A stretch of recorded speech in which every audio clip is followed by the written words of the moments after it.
from gangs, from prisons, from mental institutions. They wanted to pay them $1.5 trillion, which would have really hurt our healthcare businesses and our recipients at levels never seen before. Today, we're sending a clear message that we will never give in to extortion, because that's what it was. They tried to extort, the Democrats tried to extort our country. In just a moment, I'll sign a bill exactly like we asked Democrats to send us all along, many days ago. This cost the country $1.5 trillion, this little excursion that they took us on. Republicans never wanted a shutdown and voted 15 times for a clean continuation of funding. There's never been a time when one or the other party ever didn't sign a continuation. It's just a continuation, not a big deal. It's a continuation, and we'll talk later. Yet the extremists in the other party insisted on creating the longest government shutdown in American history, and they did it purely for political reasons. I want to thank Speaker Mike Johnson, Senate Majority Leader John Thune, as well as House Majority Leader Steve Scalise, Majority Whip Tom Emmer, and numerous other great Republican leaders and congressmen and senators who are here and who frankly spent a long time in Washington getting this thing to go away. I also want to thank the broad coalition of Americans that stood with us in this fight to reopen government, including the Teamsters, the American Federation of Government Employees, the Fraternal Order of Police, AMVETS, the National Small Business Association, the American Farm Bureau, the American Trucking Association. These are all incredible patriots. The Airlines for America, the Allied Pilots Association, the National Air Traffic Controllers Association, and many, many others, unions and non-unions. Over the past 7 weeks, the Democrats' shutdown has inflicted massive harm. They caused 20,000 flights to be canceled or delayed. They departed so many times, so late. People were hurt so badly.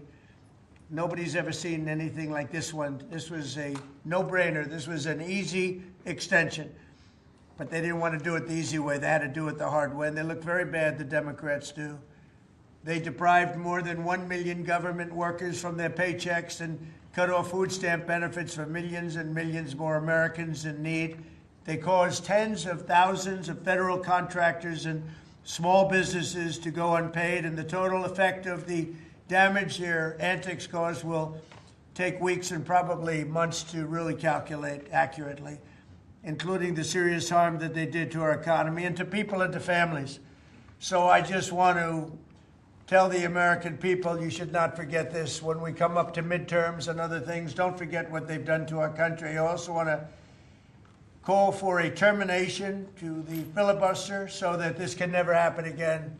If we had the filibuster terminated, this would never happen again. And don't forget, we have another date coming up in the not-too-distant future. We can never let this happen again. And we should be able to pass great, really great legislation. So I say terminate the filibuster because, by the way, the Democrats will do it immediately if they ever assumed office, which hopefully they won't. Today we had the highest stock market price ever in all of the different markets. We set a record. It's the 48th time in the 9 months that I've been in office that we had this record set. So think of that, 48 times we had a record set, but today is the highest of them all. We're going to break new grounds. Nobody would have thought. I have with us not only the great political leaders, but the great business leaders of our country. They're standing right behind me and right really alongside of me.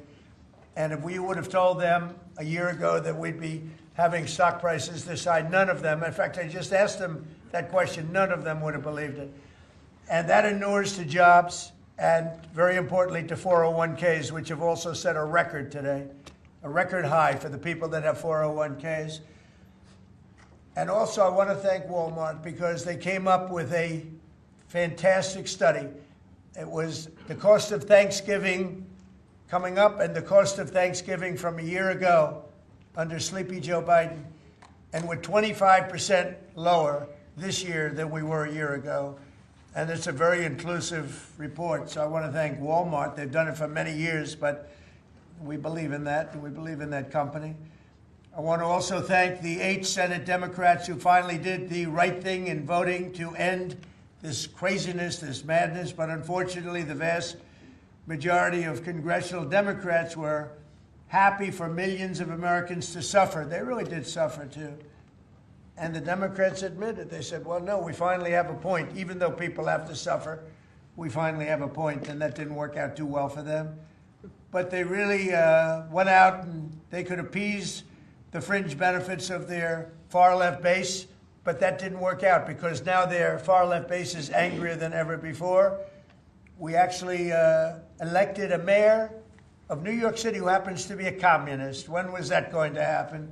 Remember, I said all the time during my campaign, we will never be a socialist country, and that's right. We turned out to have a communist in New York City, and if you look at his views, those are the views of a communist, not a socialist.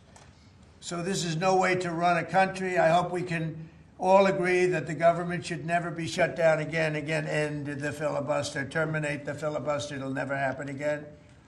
So with my signature, the federal government will now resume normal operations, and my administration and our partners in Congress will continue our work to lower the cost of living, restore public safety, grow our economy, and make America affordable again for all Americans. Again, costs are way down. Energy is way down. Gasoline is at $2.50 a gallon versus $4.70 for the Democrats. And we think we're going to hit pretty close to $2 a gallon. That's like a really massive tax cut. It's the equivalent of that. And speaking of tax cuts, our great, big, beautiful bill is giving everybody in our economy, middle income workers, low income, everybody, the biggest tax cut in the history of our country. And it's no tax on tips, no tax on Social Security, and very importantly, no tax on overtime. You work overtime, there's no tax. That's among the things that add up to the biggest tax cut in history. And one other thing, you hear about rich people with deductions. Well, when you buy your car and you borrow money, you're allowed to now deduct the interest on that loan. So you can take that interest deduction and what you can take is that interest payment and deduct it for income tax purposes. That's a tremendous tax cut right there. But it all includes fixing the healthcare system that Democrats broke with the disaster known as Obamacare. Obamacare was a disaster from day one. It's done nothing but go up. And if you remember President Barack Hussein Obama, when he came up with this crazy idea, he said everything's going to be great, rates are going to go down, payments are going to go down, everything's going to go down. It went the exact opposite with the biggest increase of healthcare in any country. It's a disaster. And I'm calling today for insurance companies not to be paid, but for the money, this massive amount of money, to be paid directly to the people of our country so that they can buy their own health care, which will be far better and far less expensive than the disaster known as Obamacare. And I've had, I think, great support. I've even had Democrat support. So we want the money that would be going to the insurance company, which is hundreds of billions of dollars. Their stock prices have gone up by 1,000% in many cases, 1,000% over a short period of time, because our country stupidly pays them so much money with this Obamacare scandal. So I want the money to go directly to you, the people. And you go out and you'll buy your own health insurance and you'll negotiate different plans and you'll get much better insurance and you will be an entrepreneur for yourself. So I'm always willing to work with anyone, including the other party. We'll work on something having to do with health care. We can do a lot better. We can do great. So much money is involved, and we're willing to pay so much money to the people. So we're going to pay a lot of money to the people. They're going to go out and buy their own health care, and we're going to forget this Obamacare madness. So with all of that, I just want to tell you the country has never been in better shape. We went through this short-term disaster with the Democrats because they thought it would be good politically. And it's an honor now to sign this incredible bill and get our country working again. Thank you very much.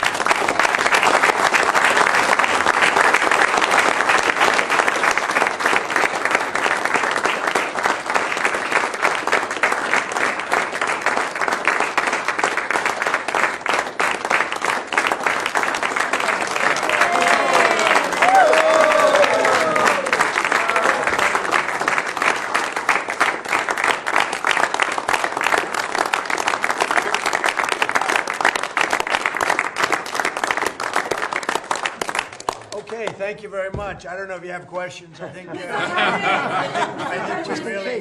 really have a really great situation. We have a country that we love, and we have a country that's in great shape. As you know, we have now it's over $18 trillion invested in our country by other people and countries. That's a record. There's never been a country that had so much, and that money's going into also building new auto plants, new AI plants, new everything. We've never had a time like this. Thank you very much, everybody. Mr. President, are you prepared to negotiate with Democrats now? Mr. President, on Jeffrey Epstein. Thank you very much. Thank you guys for going. Mr. President, can you respond to these Epstein emails that were released today? Thank you. Well done, Mr. President. Great job.